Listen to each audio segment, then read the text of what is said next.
Millionaires in the making, welcome back to another Cars Talk. Why failing will make you rich. The interesting thing about trying something new, about exploring something new, is that there's risk involved with it. No matter what it is you try, you're not going to be great at it at first. In fact, you're going to be terrible at it at first. And so the failure just means, hey, what lessons did I learn?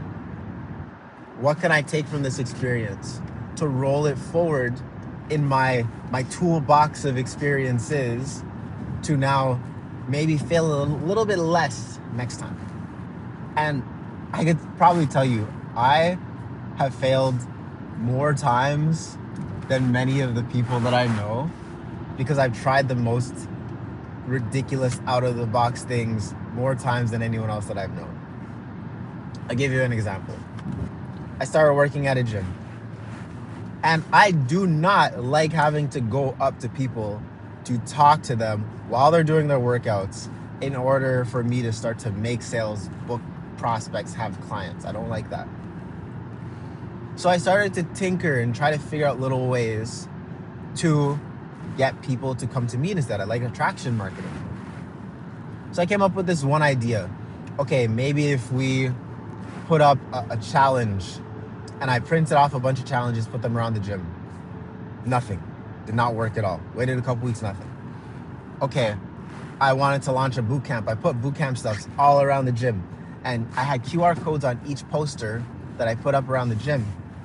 And I was trying to see which location had the most traffic or most people engaging with it. Maybe I got like 3 people. I consider that a failure because I needed a certain amount of people to get into the boot camp so that then we can run it and make it bigger than it is. Okay, failure. Then I had to go and figure out, there was a board that people would stand next to that sort of worked. I took everything from the board, I converted it over, put a new QR code on it, put it around the gym. It failed again. I'm like, what do I need to do to get this thing to work? Because I'm not a trainer that's going to go up to people and interrupt their workouts and say, hey, you're doing this wrong, by the way. Hey, you're doing that move wrong. Come and buy personal training from you. No, I don't like that. Because if I'm working out, I don't want someone to come and bother me at all. Like, I got my headphones in, I got my hood on. I'm like, don't look at me. Don't smile at me. Just leave me alone. I'm in my zone. And I tried again. I kept trying these different things, trying different locations until I found one spot that finally worked. Boom, all of a sudden, I'm getting more inbound leads. I was so excited. And then we got to shut down. You're not allowed to put this up in the gym. We don't want to see this here. Oh man, that's another failure. And I had to figure out ways to go around and move and get people on my side and strategize to get this thing put back up because it was working so well. I had to gather data to prove that it works and show the market that we're missing and the people we're not serving and how it's our duty as trainers to serve these people and da-da-da-da-da. If it wasn't for all those failures, I would never have gotten to that point. Even running events. I've run so many events in the city and I was running them with my friends. And we've had many events where we've only had like 4 or 5 people show up. Failure. We've had events, luckily, I like to bootstrap my events. So we don't spend $1 until tickets start getting sold. And even then, we still don't spend anything until tickets sold up to a certain amount. And then we start to spend money to build out the event. So I like to have about a 2-month, a 60-day runway when I put events together. But I've had events where like no one showed up. I had events, there was this one event that I threw. It was actually for my birthday, okay? This is when I'm in college, just about to graduate, throw a little birthday vibe, you know. Unfortunately, I didn't think forward enough that my birthday is around exam times. So I invite all my friends and everyone's like, maybe I'll make it, maybe I won't, da-da-da-da. I'll see what I can do. It's exams, everyone's stressing out. I'm in college, everyone's studying. I throw this event, we rent out a venue, we get catering, we do the whole shebang. We had all of like 4 people show up. We planned for like 40 people. It's crazy. Failure. But I learned from that.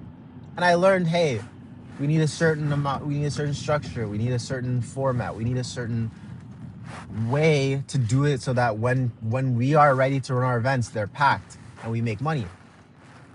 And then I learned the formula of how do I turn on the event in a way? How do I set things up? And I made frameworks and I started teaching it to my friends. And my friends started using the frameworks. And they saw how we can go from $0 to $4,000 in a night, from $0 to $8,000 in a night. So one of my friends went off to throw all these different crypto parties, these yacht parties, these supercar parties, all this crazy stuff, using the same frameworks, the exact same frameworks that I was teaching, that I figured out from all my failures. If you're watching this, maybe you're an entrepreneur, maybe you're someone that's looking to change their career trajectory, maybe you're someone that's a creative that's been feeling nervous about starting or doing something. And I'm making this for you just to let you know it's okay to fail. Heck, more times than not, no one's even going to realize that you failed, as long as you don't tell them you did, like I'm doing right now. It's okay.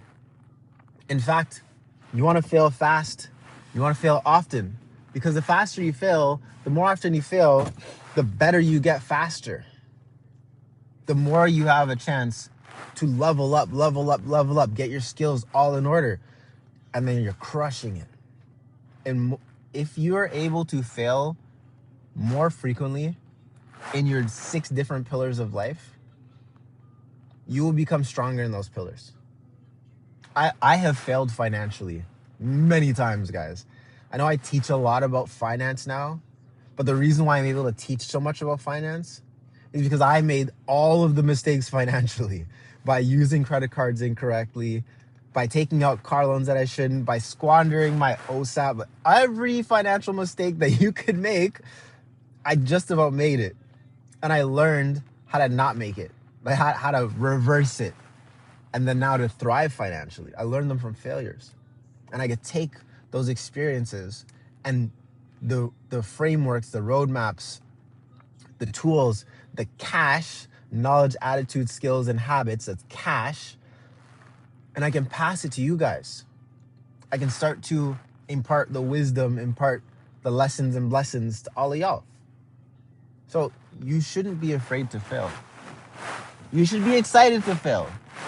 I wish that we could change our culture where we celebrated failures more often and more frequently. I wish that we were able to say, hey, you failed and that was great. I forget what movie it was. What is it, Meet the Robinsons or something? Where they talk about, yeah, it's good. It's great that you failed. I'm happy that you did. Because now you can learn something, you can share something, you figured out what doesn't work. And you're that much closer to figuring out what will work. So, I'm just getting to work, guys. So I'm encouraging you and I invite you to embrace failure a little bit more than you have in the past. Fail fast, fail hard, fail frequently. I am rooting for you because you got this. You can do it. It may not be perfect. It may be messy. Who cares? Just do it and embrace the failure. But that pretty much wraps up today's car talk. If you guys want to know a little bit more about some of the frameworks that I learned from my failures, definitely click the link down below to check out my book, Stop Drifting. And if you guys click that link right now, I will actually send you a free copy of the workbook. You can use the workbook by itself, but it will be much better if you use it along with the book, Stop Drifting. So I will see you tomorrow. Peace.